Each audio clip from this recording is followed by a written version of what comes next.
नमस्कार, खास खबर बिहार झारखंड में आपका स्वागत है। मैं हूं आपके साथ विवेकानंद झा। चलिए अब बिहार झारखंड की खास खबरों का रुख करते हैं। नालंदा की धरती से आज विकास की एक नई कहानी लिखी गई है, जहां उम्मीदें भी है और भविष्य की नई रफ्तार भी। नूरसराय प्रखंड के डोइया स्थित शांतामणि पेपर मिल्स LLP में आज विस्तार परियोजना का भव्य उद्घाटन किया गया, जिसने पूरे क्षेत्र में औद्योगिक विकास की नई किरण जगा दी। इस महत्वपूर्ण अवसर पर पूर्व मुख्यमंत्री सह राज्यसभा सांसद नीतीश कुमार ने परियोजना का उद्घाटन किया, जबकि उनके साथ ग्रामीण विकास एवं सूचना जनसंपर्क मंत्री श्रवण कुमार और नालंदा सांसद कौशलेंद्र कुमार भी मौजूद रहे। यह केवल एक औद्योगिक विस्तार नहीं, बल्कि 25 वर्षों की मेहनत, संघर्ष और सफलता का प्रतीक बताया जा रहा है। कंपनी प्रबंधन ने इसे विकास और उत्कृष्टता की दिशा में एक ऐतिहासिक मील का पत्थर करार दिया है, जिससे न केवल उत्पादन क्षमता में वृद्धि होगी, बल्कि स्थानीय स्तर पर रोजगार के नए अवसर भी पैदा होंगे। ग्रामीण इलाकों में इस परियोजना को लेकर नई उम्मीदें जागी है, जहां युवाओं को रोजगार और क्षेत्रीय अर्थव्यवस्था को मजबूती मिलने की संभावना है। अब बड़ा सवाल यही है कि क्या यह विस्तार परियोजना नालंदा के विकास को नई उड़ान दे पाएगी और क्या स्थानीय लोगों के सपनों को वास्तविक अवसरों में बदल पाएगी।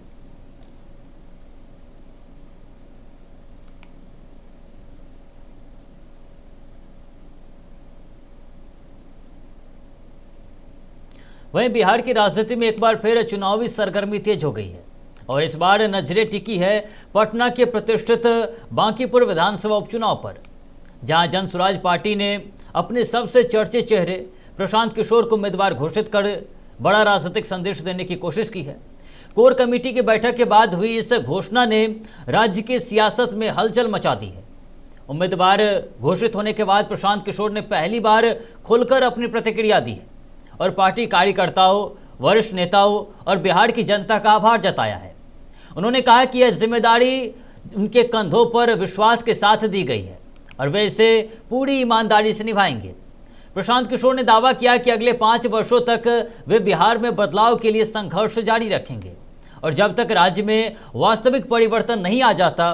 उन्होंने ये भी कहा कि नवंबर 2025 के मतदाताओं का भी धन्यवाद उन्होंने किया और कहा कि बांकीपुर की जनता से उनका वादा है कि वह पूरी निष्ठा और ईमानदारी से काम करेंगे। उन्होंने यहाँ तक कहा कि यदि जनता उन्हें अपना प्रतिनिधि चुनते हैं तो उनका जनप्रतिनिधि 242 विधायकों पर भारी साबित होगा। वहीं आज की खबर सिर्फ एक जयंती नहीं, बल्कि उस संघर्षशील राजनीतिक विरासत की याद है जिसने गरीब, वंचित और हाशिए पर खड़े लोगों को आवाज दी है। दिवंगत नेता और पूर्व केंद्रीय मंत्री रामविलास पासवान की जयंती 5 जुलाई को पूरे देश में, खासकर बिहार के हाजीपुर, पटना, खगड़िया और राष्ट्रीय राजधानी नई दिल्ली में श्रद्धा और सम्मान के साथ मनाई गई। इस अवसर पर प्रधानमंत्री मोदी, गृह मंत्री अमित शाह और रक्षा मंत्री राजनाथ सिंह सहित कई शीर्ष नेताओं ने उन्हें श्रद्धांजलि अर्पित की और उनके सामाजिक न्याय और गरीबों में उत्थान में योगदान को इस दौरान याद किया गया। पटना स्थित लोक जनशक्ति पार्टी कार्यालय में भी भव्य कार्यक्रम आयोजित किया गया, जहां पार्टी नेताओं और कार्यकर्ताओं ने उनके विचारों को आगे बढ़ाने का संकल्प लिया।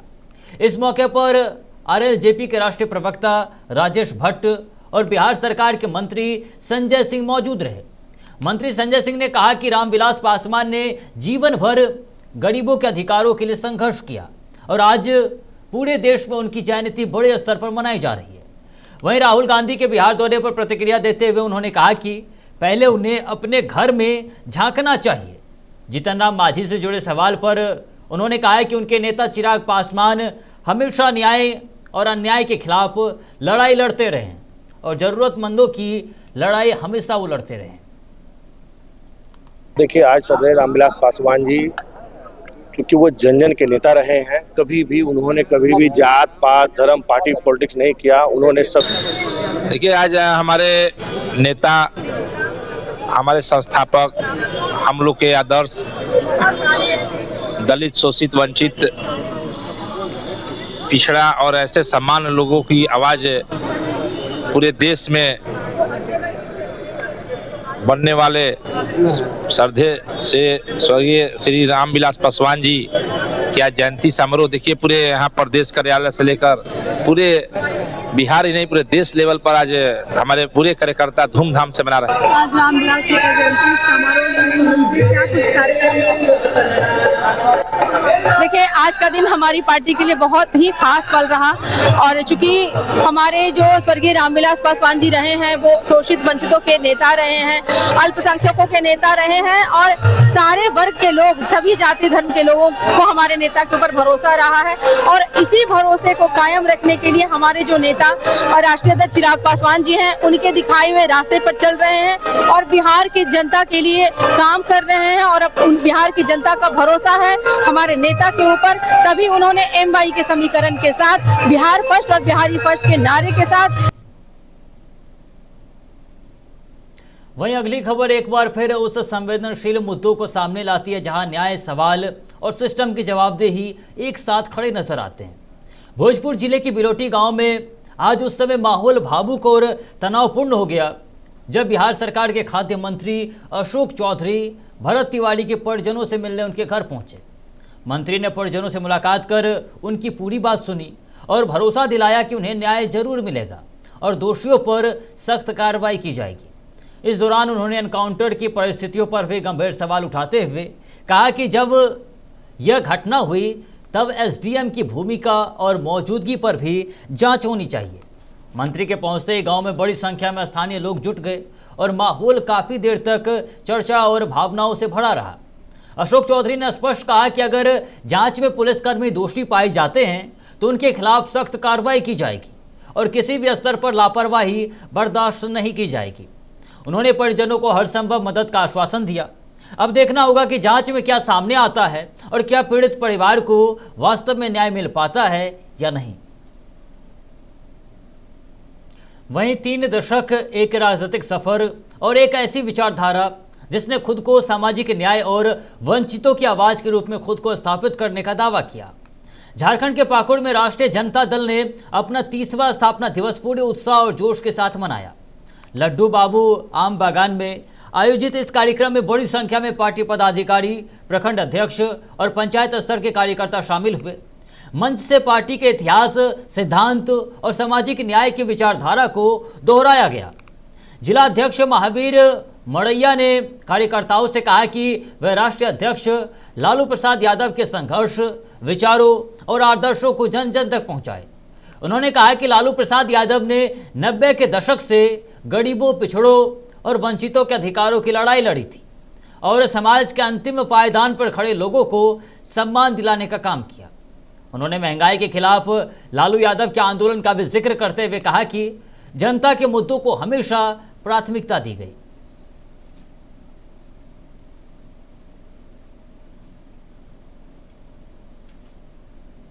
लालू जी से प्रेरित होकर आदरणीय राष्ट्रीय अध्यक्ष लालू प्रसाद यादव जी ने 90 के दशक से दलित, शोषित, वंचित, अल्पसंख्यक लोगों के लिए जो लड़ाई लड़ी थी, उन्होंने जो कुर्सी और खटिया पर बैठने का अधिकार जो प्राप्त नहीं था, उस चीज को भी लालू यादव जी ने दिया था। और लालू यादव जी लगातार पूरे भारत देश के अंदर आंदोलन कर करके दिनचर्या में आने वाले सभी सामान को सस्ता करने की बात उनके द्वारा ही किया जा रहा है। लगातार उन्होंने प्याज का माला पहन करके विधानसभा के अंदर गया, आज तक कोई नेता नहीं गया। तेल, आलू।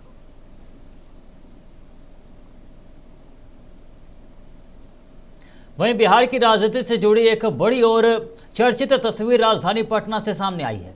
वह सरकारी आवास जो करीब 2 दशकों तक पूर्व मुख्यमंत्री और राष्ट्रीय जनता दल प्रमुख लालू प्रसाद यादव के परिवार का राजनीतिक और पारिवारिक केंद्र रहा, अब पूरी तरह से खाली हो चुका है। 10 सर्कुलर रोड स्थित इस सरकारी बंगले को खाली कराए जाने के बाद अब भवन निर्माण विभाग ने इसकी जो है वो तकनीकी जांच और निरीक्षण की प्रक्रिया शुरू कर दी है। और इसी कड़ी में विभाग के जूनियर इंजीनियर दीपक कुमार आज टीम के साथ मौके पर पहुंचे और पूरे भवन का बारीकी से निरीक्षण किया। अधिकारियों ने भवन की मौजूदा स्थिति का आकलन किया और यह भी देखा कि परिसर में कौन कौन सी अस्थायी संरचनाएं, फिटिंग्स या फिर सरकारी संपत्तियां मौजूद है और कहीं कोई सामान हटाया या फिर क्षतिग्रस्त तो नहीं किया गया है। निरीक्षण के दौरान भवन के कमरों, परिसर और अलग अलग हिस्सों का जायजा लिया गया ताकि आगे की रिपोर्ट तैयार की जा सके। बताया जा रहा है कि विभाग यह सुनिश्चित करना चाहता है कि सरकारी संपत्ति नियमानुसार उसी स्थिति में वापस मिली है या फिर नहीं। हालांकि इस पूरे निरीक्षण को लेकर राजनीतिक हलकों में भी चर्चाएं तेज है, क्योंकि यह आवास वर्षों तक बिहार की राजनीति का एक अहम केंद्र रहा है। अब सबकी नज़र विभाग की अंतिम रिपोर्ट पर टिकी है, जिससे साफ होगा कि सरकारी आवास पूरी तरह से निर्धारित मानकों के अनुरूप खाली किया गया है या फिर नहीं।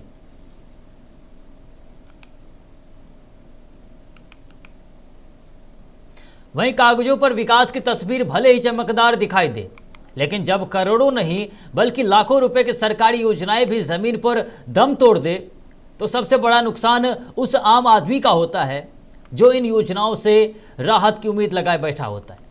झारखंड के पाकुड़ जिले के सदर प्रखंड स्थित सराय ढेला गांव से ऐसे ही एक तस्वीर सामने आई है, जहां गोवर्धन योजना के तहत वर्ष 2024 में लाखों रुपए की लागत से बनाया गया बायोगैस प्लांट आज भी ग्रामीणों के लिए बेकार साबित हो रहा है।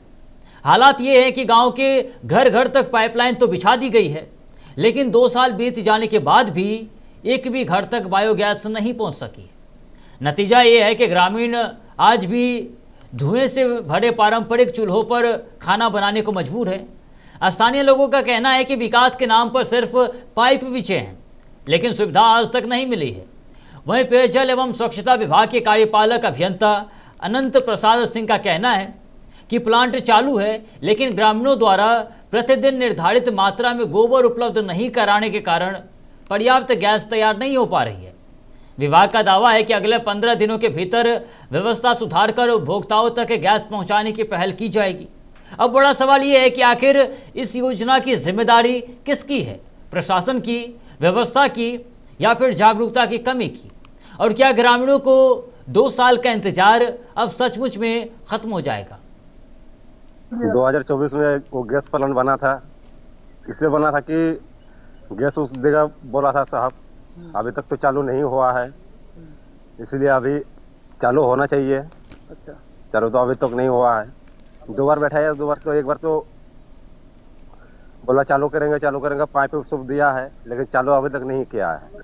अच्छा, घर घर में दिया है पाइप, लकड़ी में बनाता है अभी। अच्छा, लकड़ी में, गुंठा में, ये सब में अभी खाना वाना बनाता है हम लोग। क्या मांग कर रहे हैं आप? पूरी तरह से चालू है, उसमें कंडीशनल था कि उसको गोबर देना है हर पब्लिक को, उसके हिसाब से उसका गैस बनेगा तो उसका यूज करना है, और उसमें गैस चूल्हा उनको अपने द्वारा दिया जाना था। हम लोग खाली कनेक्शन देके उसको घर तक गैस पहुंचा देंगे।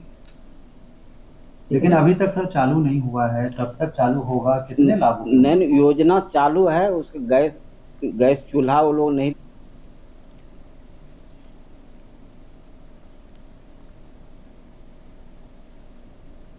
तो फिलहाल के लिए खास खबर बिहार झारखंड में इतना ही। ऐसे तमाम खबरों के लिए देखते रहिए महुआ को। नमस्कार।